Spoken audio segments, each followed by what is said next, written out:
কয়েকটা এখানে বলতে কোনো অসুবিধা নেই, দেখেছি কারো হাতে ছোটো ছোটো পিস্তল কি পাচ্ছে গুলি করেছে, কয়েকটা রক্ষী বাহিনী এলএমজি থেকে গুলি করতে শুরু করেছে, এগুলোর কোনো মানে তো নাই।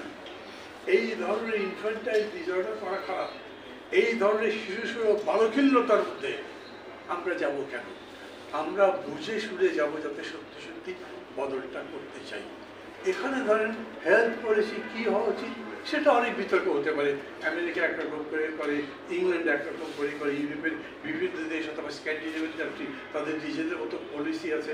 আমাদের এখানে আমরা করবো আমাদের মতো করে, দেখবো আমাদের এখানে সবথেকে ভালো কোনটা হতে পারে।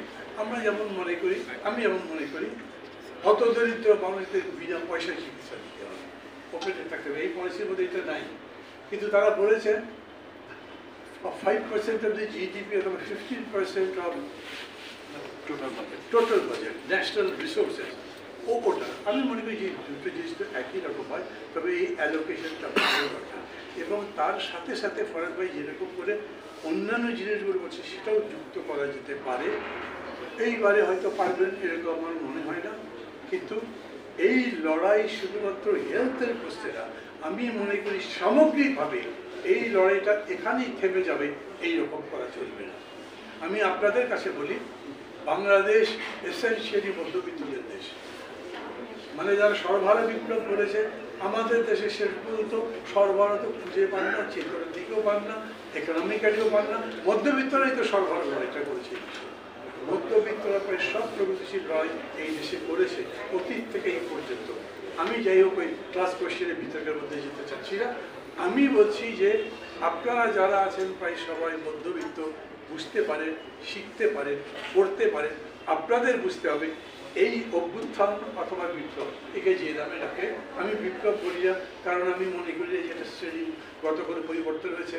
আমি মনে করি না যে এখনই এসেনশিয়ালি কোনো কোয়ালিটেটিভ চেঞ্জ হচ্ছে, কিচ্ছু না, সংস্কারের কিচ্ছুই হয় না এখন পর্যন্ত, খালি বড় বড় বক্তৃতা। একদিন আমি অবাক হয়ে গেলাম, পত্রিকা দেখি ডক্টর ইউনূস লিখেছে এই 2 মাসে আমরা যে সংস্কার করলাম, একটা আইজি বদলাতে পারে না ঠিক মতো। একমাত্র বোধ হয় ওই যে সুপ্রিম কোর্টের চিফ জাস্টিস একটা দিয়েছে, সবাই বলে লোকটা খুব ভালো। আমি দু এক জায়গায় বক্তৃতায় প্রশংসা করার পরে আমার কাছে কয়েকজন টেলিফোন করেছে, চিঠি লিখেছে, এগুলো যে বলেন ভেতরে ভেতরে কি হচ্ছে তা জানেন? বলে ওখানে ঘুষ চলে। পুলিশগুলো তো একেবারে নচ্ছা, কিচ্ছু বদলায়নি, ওরা যা ইচ্ছা তাই করছে আগের মতোই। এই পুলিশ দিয়ে যে কী ভোট হবে সেটারও আমার বিরাট সমস্যা আছে। হেলথ পলিসি যাদের দিয়ে করতে চাই, মানুষগুলো দেখবেন টাকা যদি চুরি করতে থাকে তখন কী করবে? আমি তো আপনার সবই তো প্রায় ডাক্তাররাও তো যে খালি টেস্টের কথা লিখে দেয়, অনেক কিছুই আছে। আমি কথা করছি না, কথা হচ্ছে আমি ডাক্তার বলে বলছি না, যে দেশটা সামগ্রিকভাবে ইকোনমিক্যালি একটা কমিটমেন্টের জায়গায় যায়নি, সেখানে কোনো প্রফেশনের লোককেই তো আপনি কমিটেড পেতে পারেন না। ওইটার জন্য সোশ্যাল টোটাল চেঞ্জ থাকবে, এবং সেই টোটাল লড়াইটা আমাদের করতে হবে, তাহলে আমরা সার্ভাইভ করতে পারবো। কেন? একটা তো আমাদের নিজেদের ইকোনমিক ক্রাইসিস, আমাদের জিও পলিটিক্সটা দেখে কী অবস্থা। কই পাকিস্তান ভারতের যুদ্ধ লাগে আর ভারতের পররাষ্ট্র সেক্রেটারি বলে ওইখানে পশ্চিমবঙ্গেও সমস্যা দেখতে পাচ্ছেন, মানে বাংলাদেশের দিকে নজর, তারপরে আমাদের দেশে ওদের লোকজন ঢুকতে শুরু করে দিয়েছে।